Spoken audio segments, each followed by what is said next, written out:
મારું નામ હેમા પટેલ અને હું નિલેશભાઈની મોટી સિસ્ટર છું. અમારે 7 વર્ષનો ડિફરન્સ છે બંનેમાં.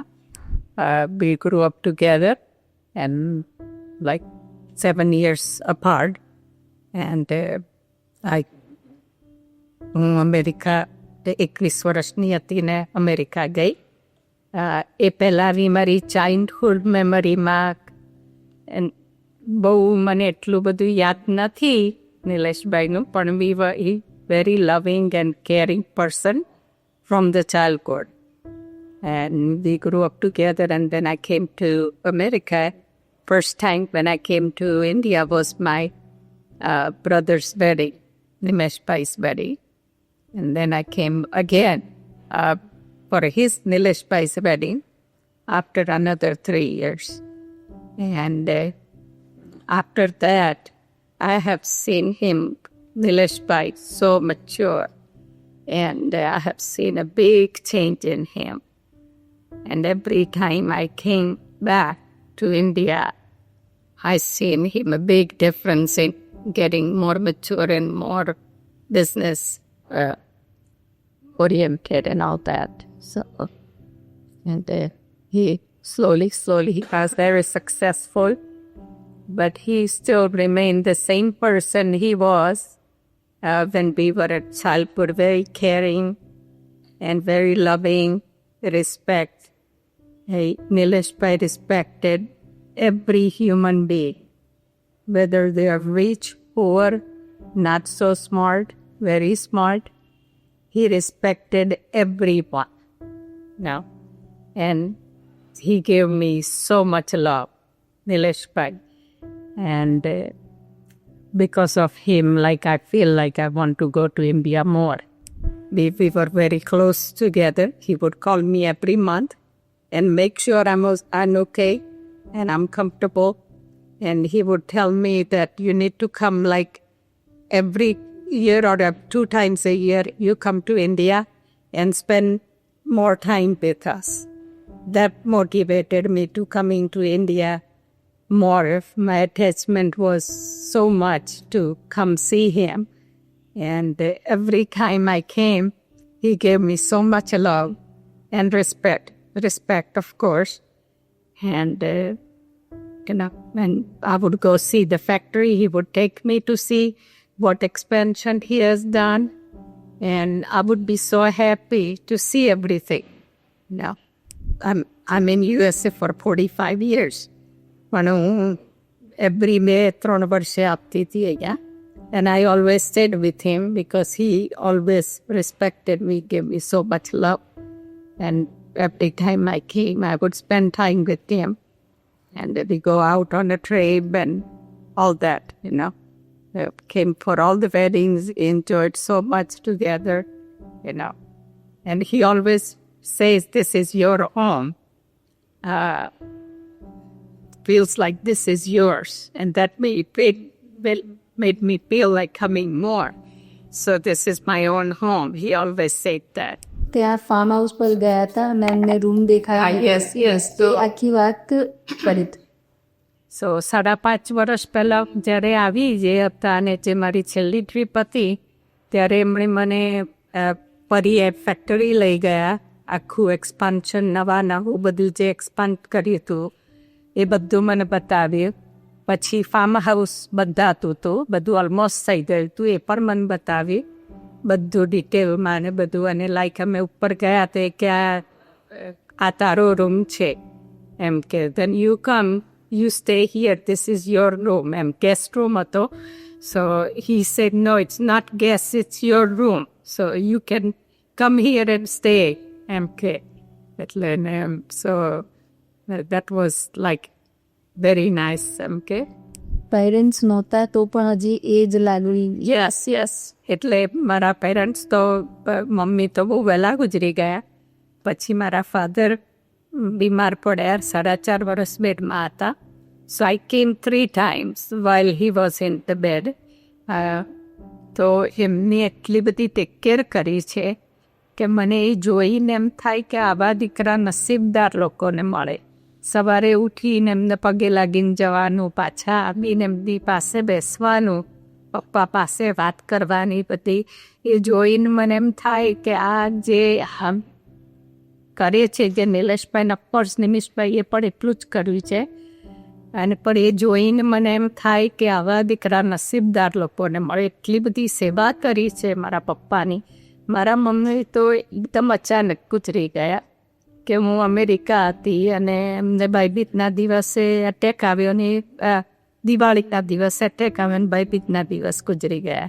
એટલે એમને બહુ સેવા કોઈની પાસેથી લીધી નહોતી. પણ મારા પપ્પા જ્યારે 4.5 વર્ષ હતા બેડમાં, ત્યારે બંને ભાઈઓએ અને નિલેશભાઈએ મેક શ્યોર કર્યું કે એમને કોઈ જ તકલીફ ના પડે અને બહુ જ સરસ રીતે એમને ટેક કેર કરેલી. આ ઘર બંધાતું હતું તો એ વખતે આ દાદાનો રૂમ બનાવ્યો હતો, એટલે મને બંધાતું જોયું હતું ઘર. પણ બની ગયા પછી રહેવા નતા આવી શકે. આજની તારીખમાં એ રૂમ દાદાનો રૂમ છે. જ રીતે એમના માટે વ્હીલચેર કે એમને નીચે રૂમ બનાવ્યો, દાદા માટે બનાવ્યો હતો.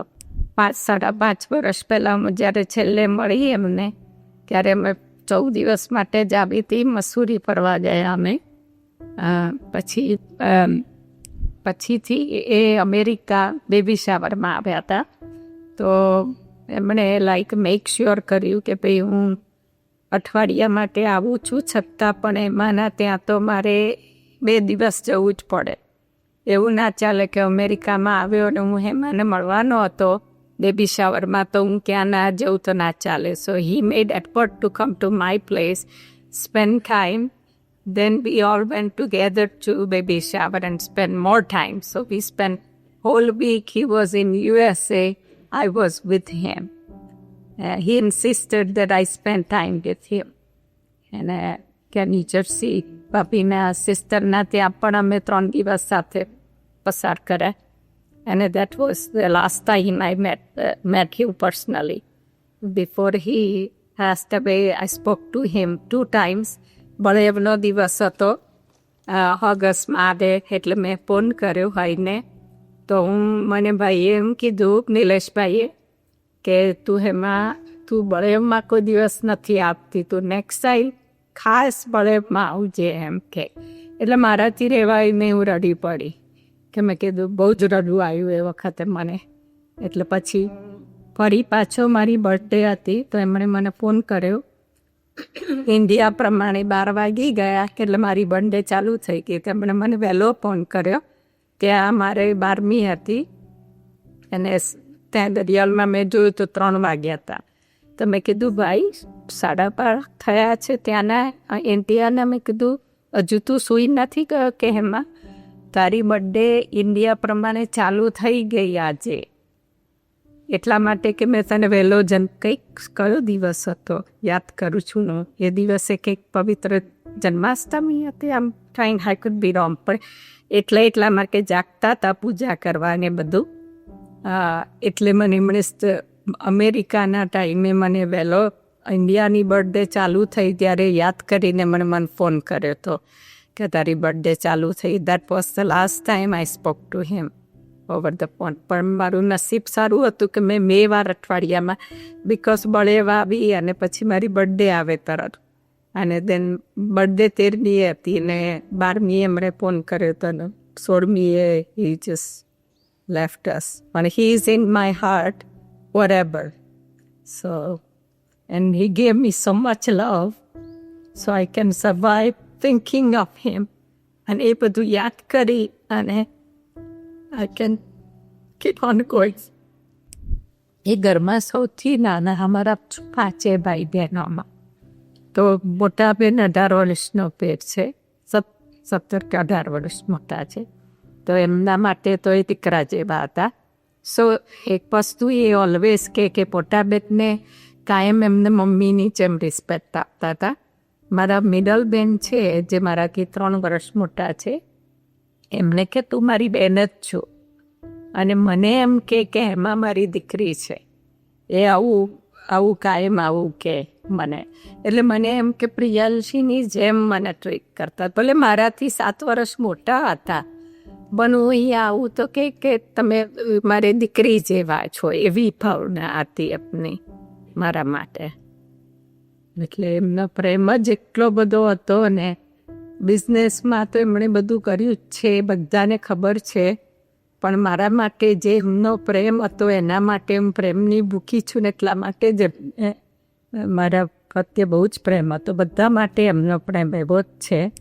સો એમને મારી એટલી બધી ફિલિંગ્સ હતી કે મને કાયમ કે તું બહુ કામ કરે છે ત્યાં, તું બિઝનેસ ક્લાસમાં હું તને ટિકિટ મોકલી આપું. એવરી ટાઈમ હું એમ કહું કે ભાઈ હું આવું છું, મને તારી આઇટનરી હું તારી બિઝનેસ ક્લાસની કરાવું છું.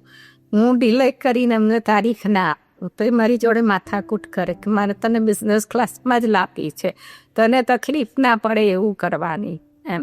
તો હું એમ કહું કે ભાઈ શું કરવા 5 ગણા પૈસા આટલા પૈસા પગારવાની જરૂર, કે જ્યાં મને આમ very okay with normal economy class. તો એ મને હશે કે લેગ રૂમ વધારે મળે. તો હું એમને એમ કહું કે ભાઈ હા એમ પટીર મારે લેગ રૂમની જરૂર જ નથી, તો આમ પલાઠી વાળીને એમને બતાવું કે જો ભાઈ આજની તારીખે હું નાની જગ્યાએ પલાઠી વાળીને બેસી શકું છું, મારે કોઈ લેગ રૂમની જરૂર જ નથી. એમ કરીને મેં એમને હું કાયમ ટાળું કે મારે બિઝનેસ ક્લાસની ટિકિટ નથી જોઈતી. આ પ્રેમ જે આપ્યો છે ને એને તો કે તને મળશે જ એમ કે પ્રેમ તો તને. એટલે એમની બધી ભાવનાઓ જતાં પણ કહીને ગયા હતા પ્રિયમને કે હેમા ત્યાં બહુ કામ કરે છે એને તું. એટલે પ્રિયમની ઈચ્છા એવી હતી કે ભાઈ ગુજરી ગયા પછી પ્રિયમ સાથે હું વાત કરું તો કે પિયા પપ્પાએ મને કહ્યું છે કે હેમા ત્યાં બહુ કામ કરે છે, એને બિઝનેસ ક્લાસમાં પ્રિયમને પણ કીધેલો એવું. એટલે પ્રિયમ પણ વરસ વાત કરી પપ્પા સાથે ત્યારે એ મને એવું કહેતો, મેં કીધું ના બેટા મારે નથી જોઈતું એમ કે. એટલે કે પ્રેમ એટલો બધો મળે છે અહીંયા મને. અને આશ્રિતા પણ મારી બેનથી હું કાયમ આવું તેમ કહું કે નિલેશ તો મારો ભાઈ છે જ, પણ તું મારી બેન છું. અને બંને જણાએ મને એટલો બધો પ્રેમ આપ્યો છે. એટલે આજની તારીખે પણ હું આવું છું અહીંયા. પ્રિયમનો પણ એટલો બધો ફિયા ને પુવા મારા હસબન્ડ 8 વર્ષ પછી આવે. પ્રિયમના વેડિંગમાં આવ્યા હતા છેલ્લે, એ પછી નહોતા આવ્યા. અને મારે બિઝનેસ અમારો ડ્રાયક્લીન બિઝનેસ એટલે એટલું ઓફન એમનાથી ના નીકળાય. એટલે હું every year or 2 I come every 2 years. પણ આ વખતે 8 વર્ષે આવ્યા એ તો એના.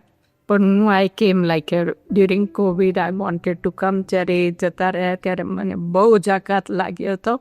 અને 2-3 વર્ષ તો આઈ કન્ટ ફંક્શન.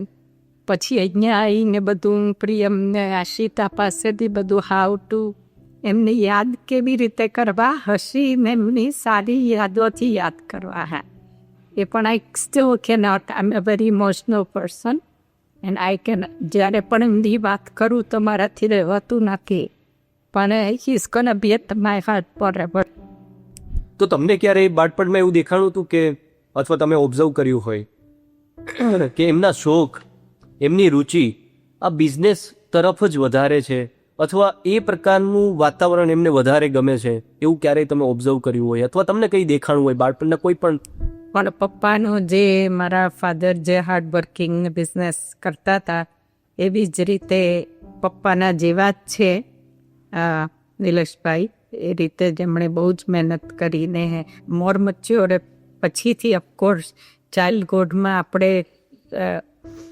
એટલા બધા મેચ્યોર ના પઈએ, પછીથી એમનું બધું મેચ્યોરિટીને બધું પછીથી વધારે થયું. બાળપણનું ટુ બી ઓનેસ્ટ મને એટલું બધું યાદ નથી કે એમને બાળપણના ઘણા બધા એવા કિસ્સાઓ હોય છે કે આપણને સતત એ આપણી મેમરીમાં રહેતા હોય કે અમે અહીંયા ગયા હતા ને ત્યાં આવું તોફાન કર્યું હતું ને અહીંયા ગયા ત્યાં આવું તોફાન. એટલે ઘણી બધી મેમરી આપણી પાસે હોય છે. એમાંની કોઈ મેમરી તમને યાદ હોય? યાદ કરવા એકદમ તોફાની હતા. દર્શક સાથે એમને ભાઈબંધી બહુ હતી. એટલે એમને ફરવા જતા રહે, બધું સ્કૂટર લઈને પપ્પાની છાનામાના ચાબી લઈને જતા રહે. ભણવાનું ઓફકોર્સ ઓછું ગમતું હતું એમને કે ને ટુ બી ઓનેસ્ટ લાઈક અમે નાના 7 વર્ષનો પેર એટલે ઝઘડતા પણ બહુ હતા અમે ભાઈ બહેનો ઓફકોર્સ બધા કરતા હોય. એટલે કોઈ વાર માર પણ ખાતી હતી, મોટી હતી છતાં પણ બંને ભાઈઓની તરફથી પણ એવું થોડુંક બધું યાદ આપવું હોય થોડુંક એમ કે ગ્રોઈંગ અપ પણ ઘણા વર્ષો થઈ ગયા એટલે ઘણું ભૂલાઈ જાય આપણાથી. ઇન શોર્ટ એ એજ્યુકેશન કરતાં એમને ક્રિએટિવ ક્રિએટિવ વધારે એમનું માઇન્ડસેટ રહે. એક્ઝેક્ટલી એ જ એમને ભણવામાં ઇન્ટરેસ્ટ ઓછો હતો પણ લાઈક અમુક વસ્તુઓમાં બધું રિપેરિંગ કરવાનું કંઈક હોય, કંઈક મંતરવાનું એવું કે ને એવું બધું બહુ ગમતું હતું એમને.